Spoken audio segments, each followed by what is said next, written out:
Here's something that might shock you. We're living in the absolute golden age of television and film content.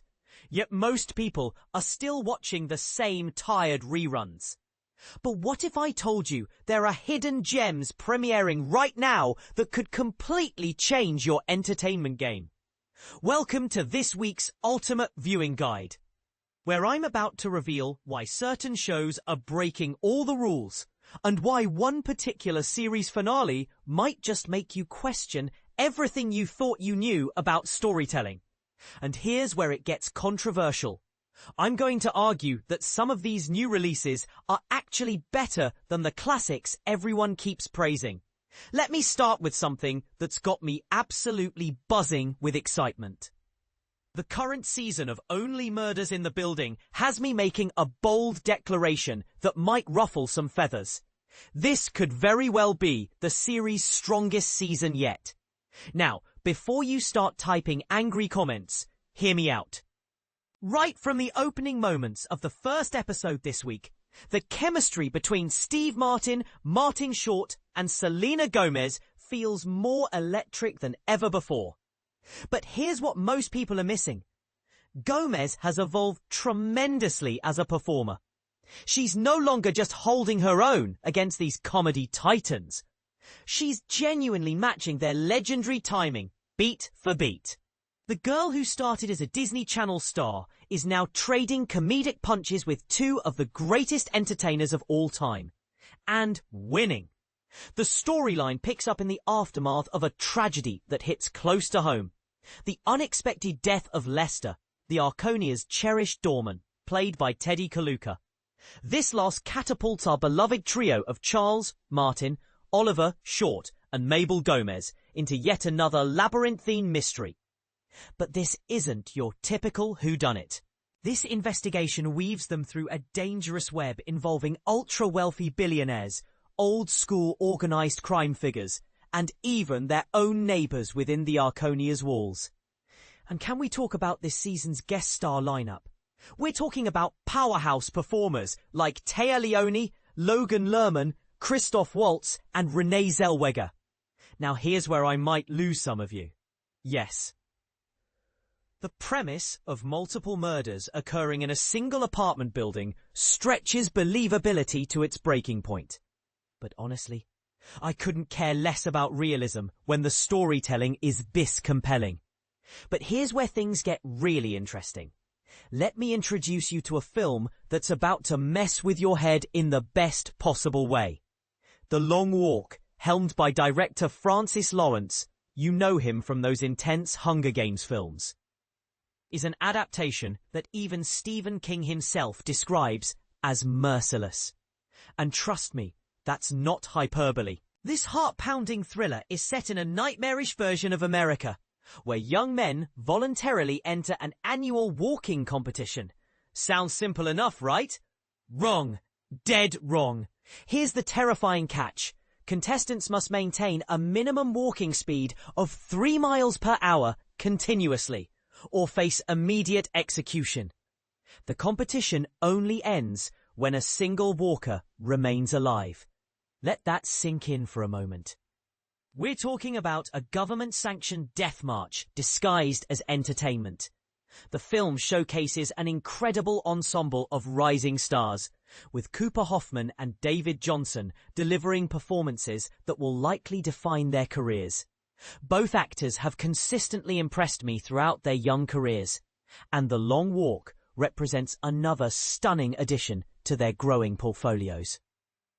If you're someone who craves psychological thrillers packed with unexpected twists and moral complexity, this film demands your immediate attention.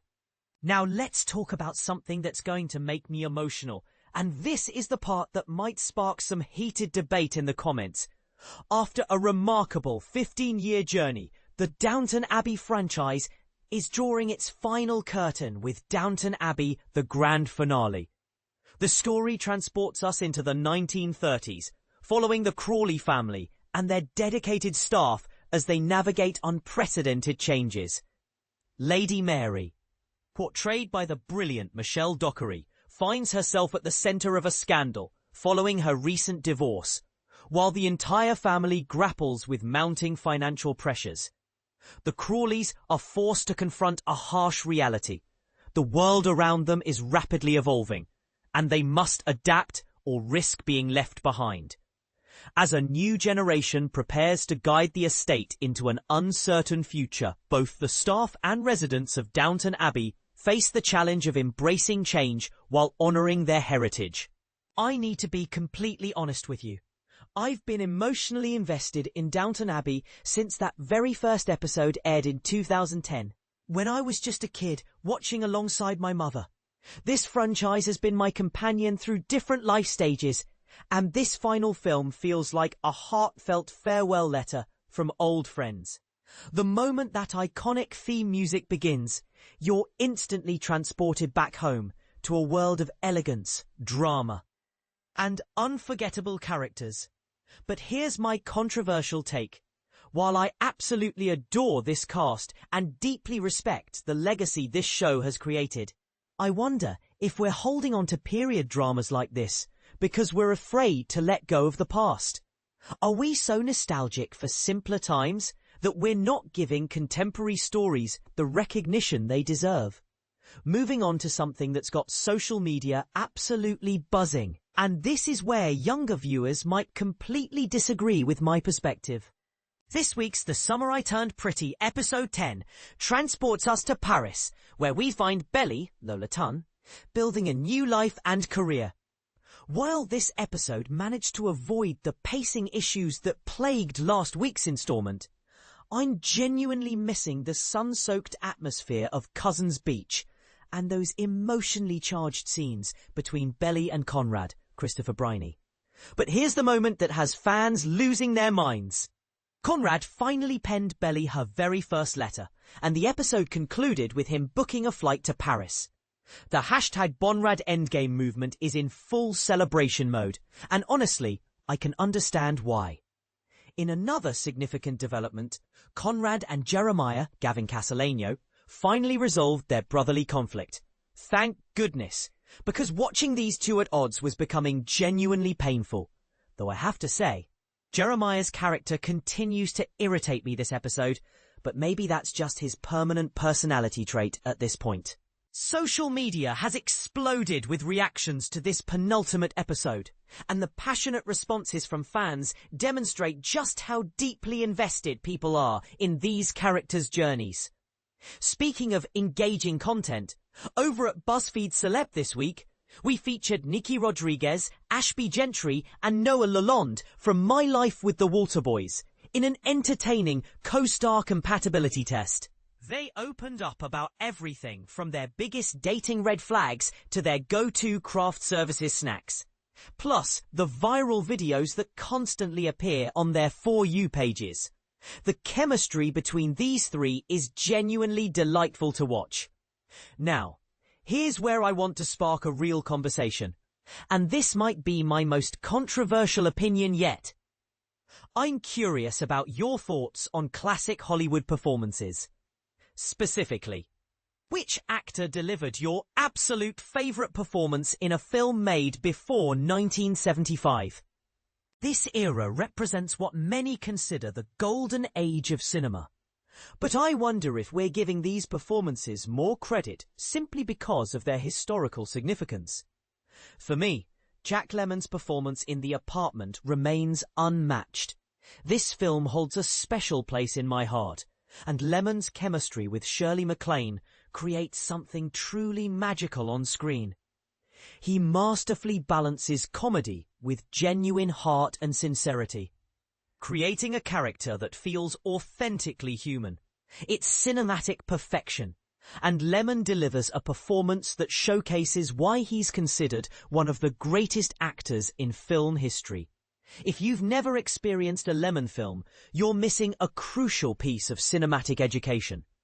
I also recently discovered Roman Holiday for the first time.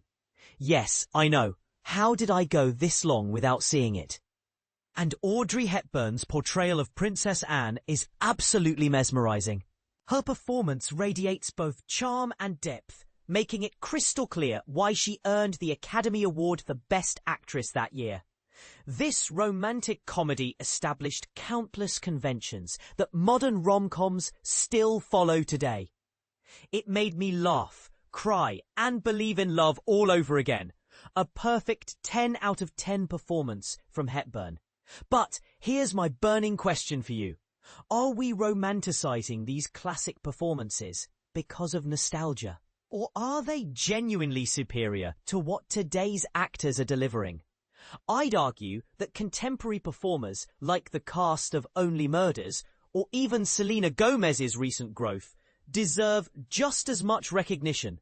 But I know many of you will strongly disagree. That wraps up this week's comprehensive entertainment guide. I'll be back next week with more viewing recommendations, behind-the-scenes celebrity content, and plenty more discussion-worthy opinions that might challenge your perspective on what makes great entertainment. If you're passionate about television and film, and judging by the fact that you made it this far, you definitely are, make sure to subscribe to our weekly newsletter for your regular dose of what to watch next and what's got everyone talking.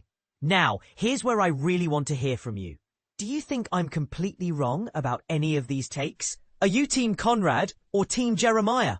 And most importantly, which classic Hollywood performance do you think I absolutely must watch next? Drop your thoughts, arguments, and recommendations in the comments below. I genuinely want to know if you think I'm missing something, or if you're ready to defend your favorite shows and movies. Let's get this conversation started.